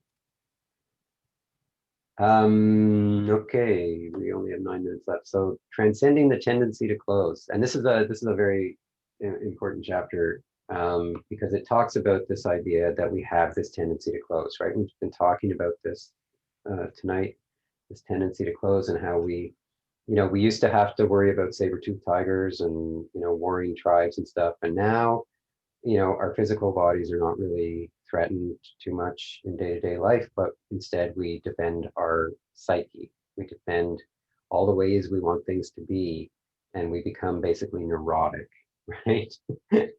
He talks about psychological sensitivities, right, in this chapter. In some later chapters, he actually uses the word neurotic, but this is what it is, like we're overly psychologically sensitive to what's going on, right? We get easily when you step back and look at what's important in life and all the little things that are so unimportant that bother us and cause us to close. And so he says, notice when you're defending, and as soon as you see defending, then stop defending. Stop defending. So another word for stop defending is relax. Right? You could say stop, you could say relax, you could say, he talks in here, he says something like, where he says, and he says,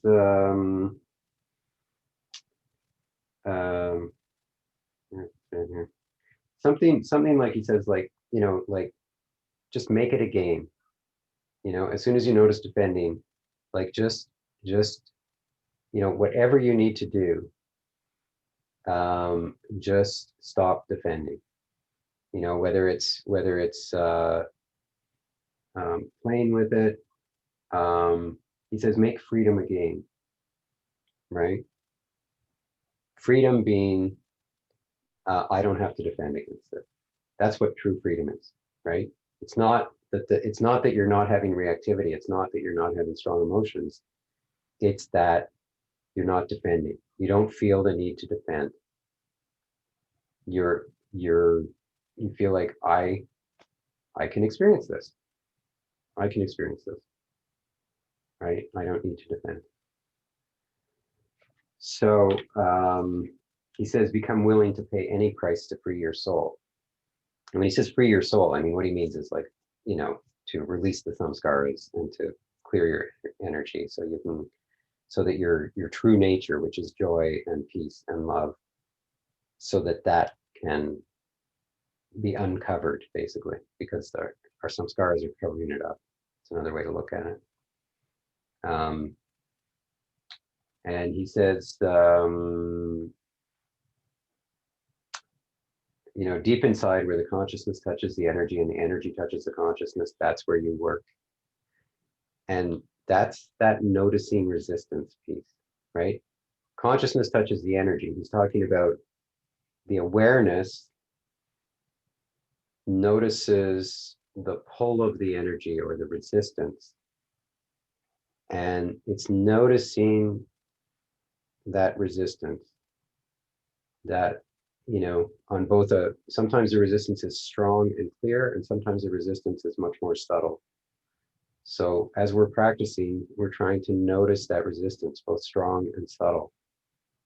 Wherever we notice that we're resisting life, do your best to drop it. It may be in the body, it may be in the mind.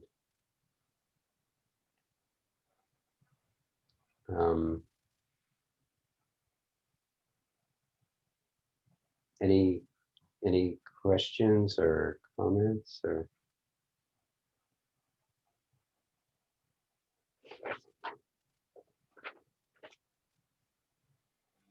Sorry, Don, was it? Yeah, I remember in one of Mickey's talks, he said, I think he said, wouldn't this make a great bumper sticker? He said, would I rather be happy or get my own way all the time? And I just thought, oh, that's so good. And it reminds me of what you were just talking about. Yeah.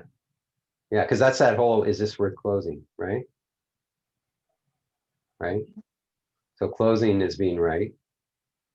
You know, closing is going into the mind that's saying, here's why I'm right. Da da da da da da da da. And it's like, is that really where you want to be right now? I think in the chapter he talks about the idea that someone stole your pencil and your mind is saying, it's pencil today and tomorrow will be this and the next day it'll be that and that'll be that. And he says, yeah, but right now it's just a pencil. Isn't it worth the price of a pencil to gain your freedom, your happiness? To just say, yeah, it's worth the price of a pencil. Buy a pencil.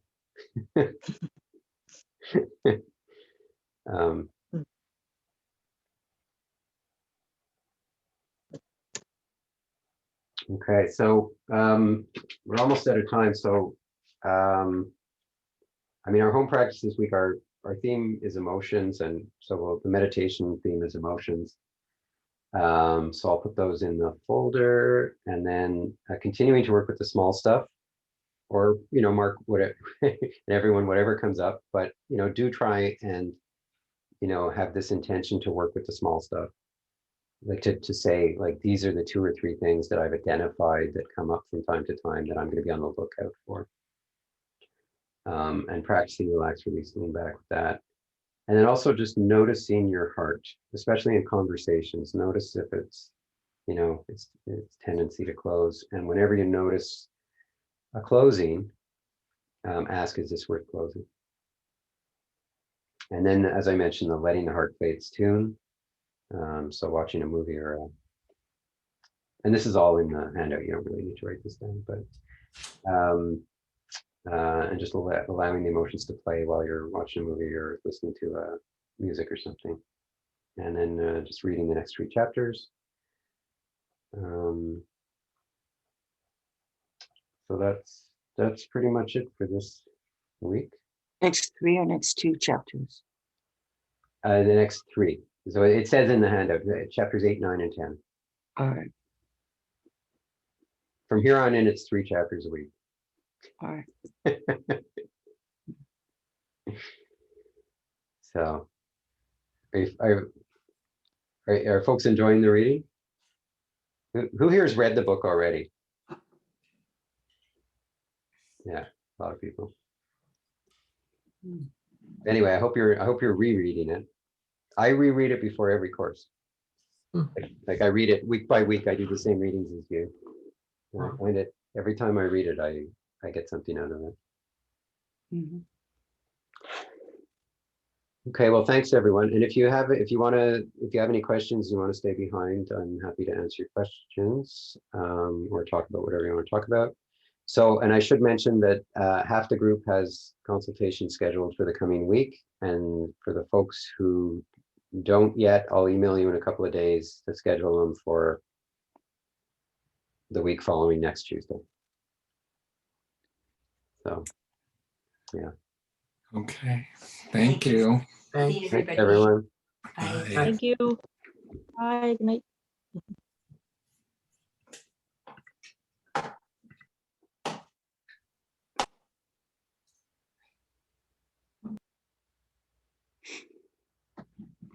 Still having trouble releasing anger from so many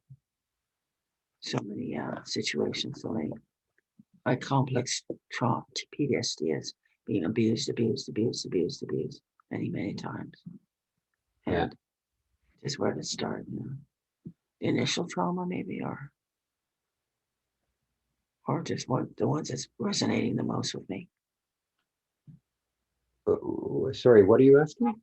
Where do you release? I've been abused. I- So I have been abused so many times. Where do you start? Which one do you start releasing? You just I wouldn't start with any of them. I would start with like the small stuff that happens in your day-to-day life, because any of the stuff you're talking about the abuse is going to be really big stuff. So it's going to be really hard to work with. So, do you have anything in your life, just small things that bother you, like maybe the weather, or maybe lineups, or noisy neighbors, or when people say this, or when people like little stuff that you really is not, it's like a 1 or a 2, in terms of the intensity of the emotion, on a 10-point scale, it's only like a 1 or a 2, right? Do you have any stuff like that? Yeah. Yeah. You So start off small. You start off small to start Yeah. some. yeah. Because you're really, initially, you're not trying, initially you're just learning the technique, and you're learning to identify resistance, to identify defending, to identify, to be able to, not get pulled away by the thoughts, but be able to be, to keep your attention on the emotions, to be able to be, aware that you're the one who's aware of the thoughts and the emotions. So you need to work with smaller stuff to just be, get some practice with the practice of relax, release, lean back, right? So, initially at this point, it's like, forget about dealing with the PTSD, right? That's down the road. For now, we're really just dealing with the small stuff. Okay. Fair. Okay. So, Okay. Thank you. Thank you. okay. Thanks, Lord. Kathy. Okay. See ya. So Thursday. Yeah. Okay. Bye. I'll see you then. Bye. Yeah. Bye.